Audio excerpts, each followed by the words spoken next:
با درود خدمت دوستان عزیز. دوستان، بنده حدود 18 سال هست که سابقه کاری در آژانس املاک یا به قول معروف مشاور املاک را دارم.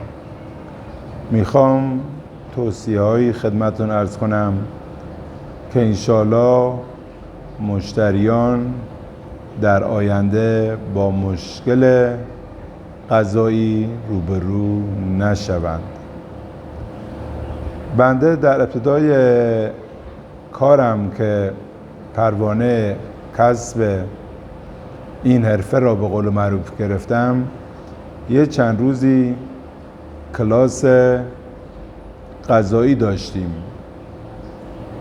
که داستان وقت محترم استان بنده در اون کلاس ها متذکر شد جهت آژانس های املاک که خواهشاً در کار خود و مشتریان خود دقت کنید که حداقل 30% حجم کار مراجع قضایی مرتبط هست با همین مشکلات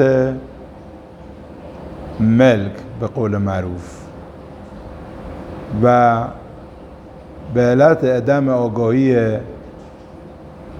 مشاورین املاک یا مشتریان باعث دچار تشکیل پرونده های قضایی میشه که اونها هم متاسفانه بیشتر پرونده هایی است که حالت حقوقی داره و زمانبر هست.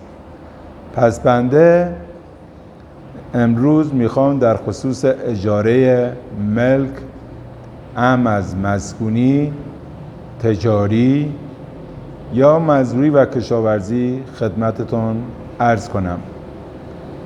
دوستان، زمانی که میخواهید یک ملک را از شخصی اجاره کنید، بایستی در دفتر آژانس املاک از هویت 100% شخص اجاره دهنده ملک مطلع و اطمینان داشته باشید.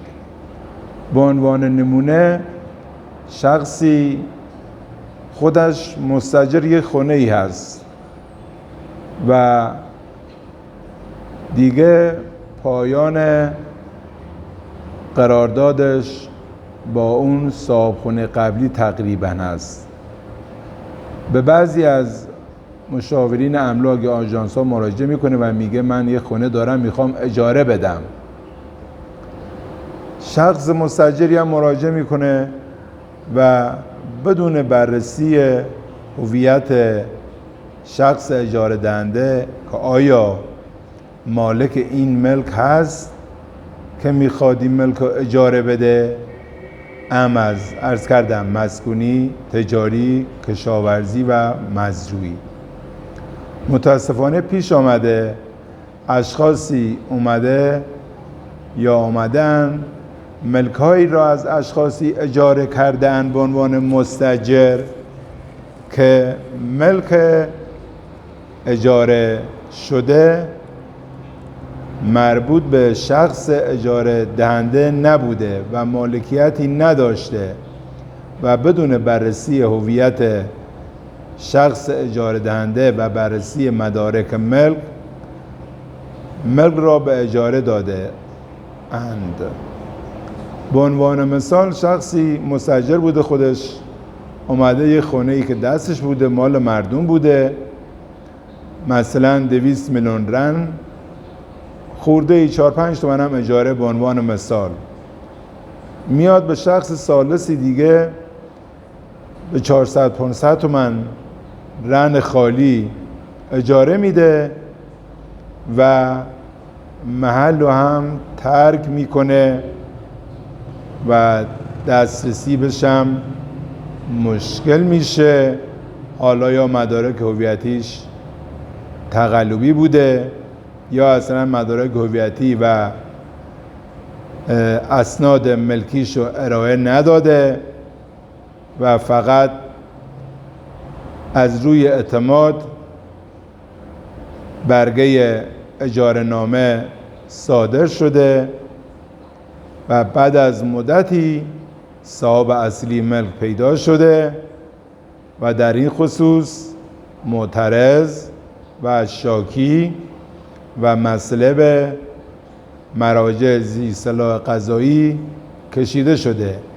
این خودم بنده به اینه دیدم، نه در آژانس خودم تجربه کرده باشم، سایر همکاران، که این مسئله خود زمان بر بوده و چون یک کار حقوقی هست تا صاحب ملک اصلی بخواد مستاجر رو که خونه رو اجاره کرده از خونه خارج کنه یا خونه رو ازش به قول معروف بگیره تخلیه کنه و مستاجر به پولش برسه که باز شخص اجاره دهنده معلوم نیست کجاست، هویت آنچنانی نداره و آدرسی ازش پیدا نمیشه. در هر صورت خواستم این مورد رو متذکر شم که دوستان در زمان اجاره ملک حتما همکاران آژانس املاک و هم دوستانی که میخوان ملک رو اجاره کنن بایستی حتما از هویت شخص اجاره دهنده و اسناد مالکیتی شخص اجاره دهنده اطمینان لازم داشته باشند و سپس قرارداد را منعقد و امضا و به قول معروف صادر نمایند. این نمونه ها در مراجع قضایی زیاد دیده میشه. پس دوستان خواهشاً در زمان اجاره به این موارد دقت کنید و تا حصول اطمینان از هویت شخص اجاره دهنده و اسناد مالکیت ایشون هیچ گونه قراردادی را امضا نکنید که در آینده با مشکل روبرو شوید و خدای نخواسته کارتون به مراجع قضایی کشیده بشه. با تشکر از توجهتان.